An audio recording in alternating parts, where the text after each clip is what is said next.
अगर आपसे कोई पूछे कि जनाब क्या चल रहा है, तो आप जवाब दे सकते हैं कि हिंदुस्तान में तो ग्रोक चल रहा है। हर सोशल मीडिया प्लेटफॉर्म पर इस वक्त ग्रोक की स्क्रीनशॉट तेजी से वायरल हो रहे हैं।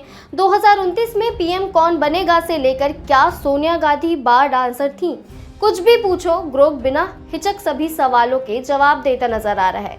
कुछ शरारती सवालों पर तो गालियां भी देने लगा। आखिर ये ग्रोक क्या है, इससे कांग्रेसी खुश और भाजपाई परेशान क्यों हो सकते हैं और इसके पास सभी सवालों के जवाब कहां से आते हैं, जानेंगे आज इस वीडियो में। ग्रोक एक आर्टिफिशियल इंटेलिजेंस चैटबॉट है जिसे एलन मस्क की कंपनी ने बनाया है। आपको अगर किसी सवाल का जवाब जानना है तो एक्स पर टैग करके या फिर ग्रोक AI की वेबसाइट पर जाकर पूछ सकते हैं।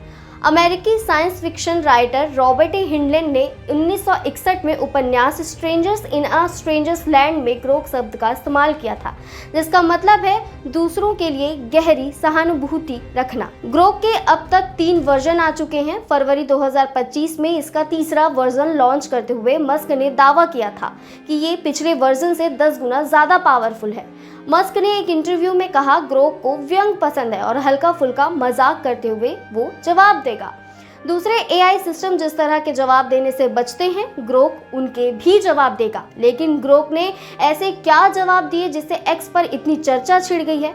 दरअसल टोका नाम के एक एक्स यूजर ने ग्रोक से पूछा कि मेरे 10 सबसे अच्छे म्यूचुअल फ्रेंड्स कौन हैं। इस पर ग्रोक का कोई जवाब नहीं आया, तो टोका ने हिंदी में गाली जोड़कर दोबारा ग्रोक से सवाल पूछा। इसके बाद ग्रोक ने गाली देते हुए लिखा, चिल कर, तेरे 10 बेस्ट म्यूचुअल का हिसाब लगा दिया, ठीक है ना, अब रोना बंद कर। ग्रोक ने एक सवाल के जवाब में तो अपने मालिक एलन मस्क और राष्ट्रपति ट्रंप को अमेरिका का सबसे हानिकारक नागरिक कह दिया। लेकिन ग्रोक ने ऐसे कौन से जवाब दिए जो बीजेपी को परेशान करने वाले हैं, चलिए जानते हैं। 13 मार्च को स्वाति दीक्षित नाम की एक एक्स यूजर ने ग्रोक से कहा कि मोदी के बोले गए झूठों की लिस्ट बना कर दे। इस पर ग्रोक ने 2019 के बाद के डाटा से एक लिस्ट बनाकर दी, जिसमें 100 दिनों में काला धन वापस लाने, कोविड-19 को खत्म करने, मेक इन इंडिया कैंपेन से फायदा होने और मनमोहन सिंह के भाषण को तोड़ मरोड़ कर पेश करने जैसी बातें शामिल थी। सोशल मीडिया पर एक तबके का मानना है कि ग्रोक के जवाब कई मुद्दों पर भाजपा के नैरेटिव को चुनौती दे रहे हैं। वहीं ग्रोक के जवाब से कांग्रेस खुश हो सकती है, क्योंकि उसने एक सवाल के जवाब में राहुल गांधी को मोदी से बेहतर नेता बता दिया। अब जानते हैं कि ग्रोक के जवाबों का आधार क्या है।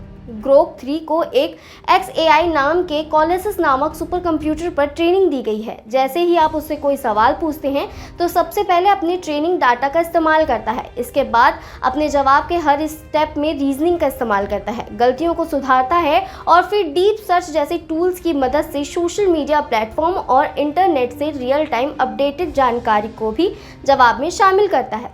इतना सब कुछ महज चंद सेकंड के अंदर हो जाता है। आज की इस वीडियो में फिलहाल इतना ही। ऐसी ही इंटरेस्टिंग अपडेट्स के लिए वयम भारत को सब्सक्राइब करें।